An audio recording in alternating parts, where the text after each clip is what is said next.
هەوڵەکان و نێوەنگیری رووسیا بۆ ئاسایکردنەوەی پەیوەندیەکانی سووریا و تورکیا پرسەگفتوگۆکەین لەگەڵ بەڕێز ئەلەکساندەر نەتجارۆف چاودێری سیاسی لە مۆسکۆ لەگەڵماندا. بەڕێز نەتجارۆف سڵاوتان لەبێت تۆم کاتتان باش. سلااف بۆتە برێز ناجارۆف نەهاش بۆ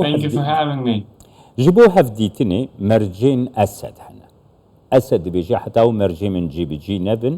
ez bi Erdoğan re hev û dû nabînim. Tu vê helwestê çawa de nirxîne?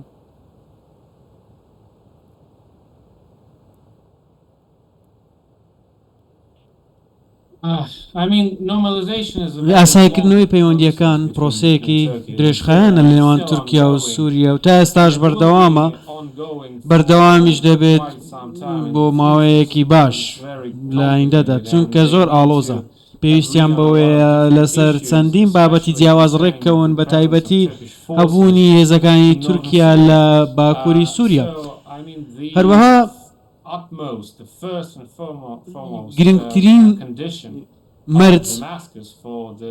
مەرجی دیمەشق بۆ تورکەکان ئەوەیە ناوچەکە جێبێڵن، ناوچەکانی سووریا جێبێڵن، بەڵام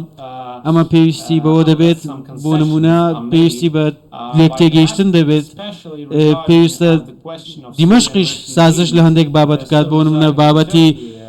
ئاوارانەی سووریا و پەنابەرانەی سووریا کە لە تورکیا جێگیر بوونە بگەڕێنرێنەوە. تورکیاش چەندین کێشەی بۆ دروست بووە لەو ناوچانەی کە لە سووریا داگیری کردوون. ناکۆکیەکی تەواو هەیە لەگەڵ تورکەکان لەو بارەیە، چونکە خەڵکی شوێنەکە وا دیارە هەروەک دەبینین ئێستا لایان بێزار بوونە، لە تورکیا بێزار بوونە بەهۆی ئەو دۆخە خراپە ئابوووریەی. بۆ نمونە ئێستا تورکیا تووشی بووە. تورکیا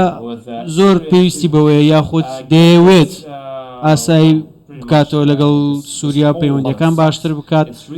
چونکە دۆخەکەی خراپە، پێویستی بە سەرچاوەیەکی زۆرە، دەبێت پارەیەکی زۆر خەرج بکات، تەرخام بکات بۆ نمونە بۆ چارەسەرکردنی کێشەی پەنابەرەکان. بەڵام ئەنقەرە پێویستی بە داوای سازشی کردووە. ئەم سازشانە، ئەم یەکدەنگیانەش بڕۆم وانە دیمەشق ئامادە بێت پێی رازی بێت. بۆیە پێم وایە کۆبنەوەی سێ قۆڵی ئەنجام دەدرێن و دەیبینین لەوانەیە کلوچکەیەکیش ببینین لە نێوان سەرۆک پوتین و سەرۆک ئەردۆغان و سەرۆک ئەسەد. بەڵام بڕام وایە ئەمە پرۆسەیەکە کاتی دەوێت و ئێستا لە کارکردن بەردەوامە، لەوانەیە چەندی مانگی بووێ یاخود ساڵێکی بوێ پێشەوەی ببینین تاوی گرژیەکان کۆتاییان پێبێنرێت و پەیوەندیەکانی تورکیا و سووریا ئاسایی بکرێنەوە. بەڕێز نەتجارۆف، تورکیا و سووریا 12 ساڵە پەیوەندی دیبلۆماسیان نییە، ینی هەر شتێکی ئاساییە دوو وڵاتی دراوسەیە، وەکو باڵێزی تورکیاش لێرانەڵێت دەڵێت ئێمە تێکەڵاوی کللتوریشمان لەگەڵ سووریا هەیە. ئاسایی ئەم دوو وڵاتە بە تەنیشتی یەکەوە ئەو هەموو سنووریان پێکەوە هەیە 12 ساڵە پەیوەندی دیبلۆماسیان نییە.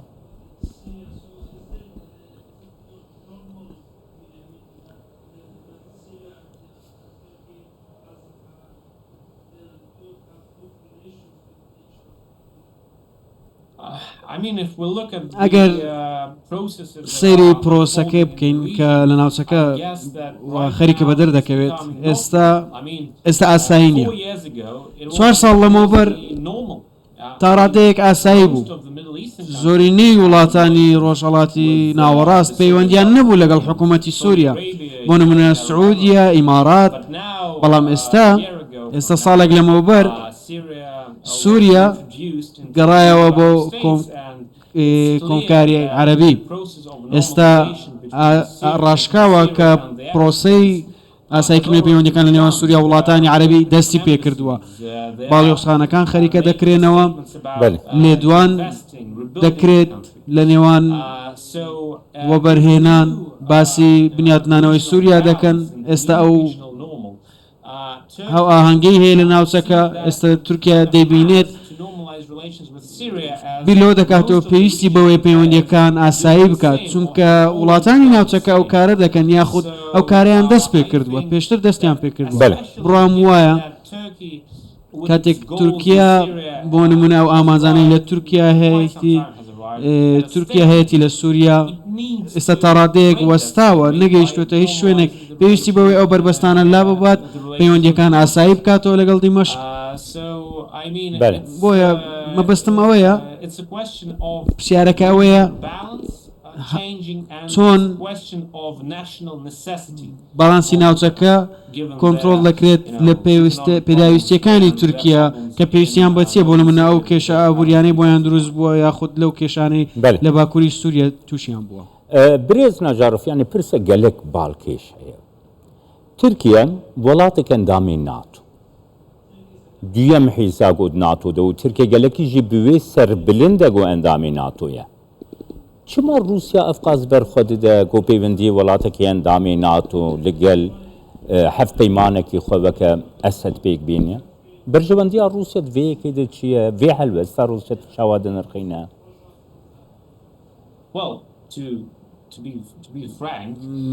بۆی ڕاشکاو بووم رووسیا لەو ساتە ئێستا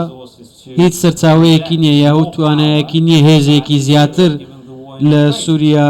جێگیر بکات بەهۆی ئەو جەنگەی لە ئۆکرانیا دەستی پێکردووە چاومان لەوەیە چارەسەرێک بدۆزینەوە بۆ کۆتایهێنان بە گرژیەکان لە ناوچەکەدا رووسیا ناوێت سەرچاوی زیاتر خرج بکات یاخود لێ بڕوات لەو شەڕێکە لە سووریا هەیە و هەروە ئەو گرژیانەی لە نێوان تورکیا و سووریاشن لە ناوچەکەدا چونکە رووسیا لەبەر بابەتی ئابووری پێویستی بە تورکیا هەیە بۆ نمونە شوێنی وەبەرهێنانی رووسایە جگەلەوەش تورکیا سووریاش بامان شێوە چەکی رووسیا دەکڕێت بۆ بنیاددانەوە بۆ پیشەسازیش پێویستی پێێتی جگەلەوەش ئەمە پێداویستیە بۆ رووسیا بۆی بەرپەرچی ئەو سزانە بداتەوە کە ئەمریکا خستوێتە سەری رووسیا پێویستی بەکەمکردنەوەی گرژیەکانە بە هەمان شێوە لە سووریا پێویستی بە گرژیەکانە کەم ببنەوە چونکە ناوێت وەبەرهێنانەکەی خۆی سەرچاوەکانی خۆی لە سووریا دۆخەکەی لەرزۆک بێت چونکە مۆسکۆ بگاتە دۆخێک نەتوانێت کاتی پێویست و هێزی پێویست بۆی تەرخان بکات بۆی ئەو شەڕی لە ئۆکرانیایە بۆیە پێویستی بە هەنگاوەیە ئاکتەری دیکە دێنە ناو سووریا و دەسوودان دەکەن برێز نەجارۆف من پرسیگ و تورکیە وڵاتێکی ئەندامی ناتۆیە یعنی گەر دوێ چەرچەوەی دەتو بنرخی نێژمەرە یانژی نەها تورکیە بووە هەفپەیمانەی رووسیەیە فەرموو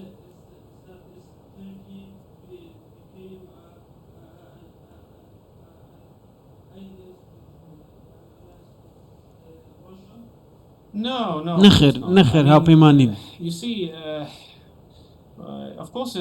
بە دڵنیاییەوە تورکیا هاوپەیمانی رووسیانە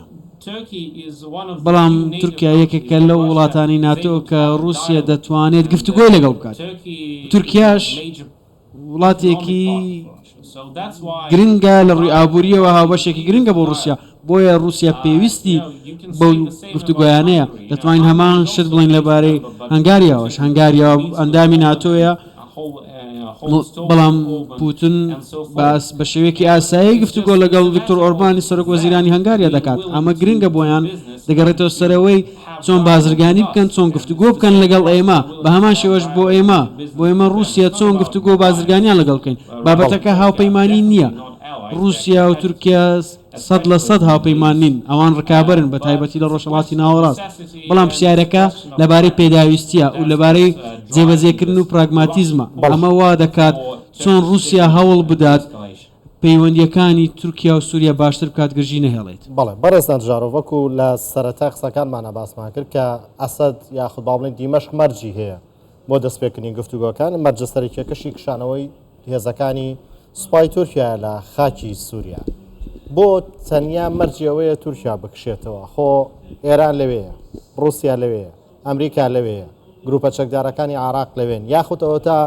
بوونی تورکیا لەوێ جیاوازە لە بوونی ئەو هێزانەی تر ئەسەد بە هەمان شێوە دەیەوێت ئەمریکاش بکشێتەوە بەڵام ئەمریکا ئامادە نییە قسە لەگەڵ بەشار ئەسەد بکات ئەمەش پێچەوانەی تورکیایە ئەسەد ئێستا چاوی لەوەیە نزیک بێت لە هێزەکانی ئێران و سووریا و لە خاکی سووریا جێگیر بن چونکە ئەوان هاوپەیمانی سووریان بەڵام تورکیا و ئەمریکا هاوپەیمانی سووریانین ئەمەش بابەتە ڕاستیەکەیە تورکیا یارمەتی هێزی ئۆپۆزیسیۆنی سووریا دەدات چەکدارەکانی ئۆپۆزیسیۆنی سووریا کە تا ئێستاش ئامانجی ئەوەیە بەشار ئەسەد لە دەسەڵات لابێت بەدڵنیاییەوە دیمەشق دەیەوێت پشتیوانکارانی ئەو گروپانە ئەو هێزانە لە وڵاتەکەی بچنە دەرەوە ئاساییەوە بزانمەگەر لی تێبگەن بله سپاس بۆتان ئەلەکساندەر نەجارۆف چاودێری سیاسیش مۆسکۆ لەگەڵمە سپاس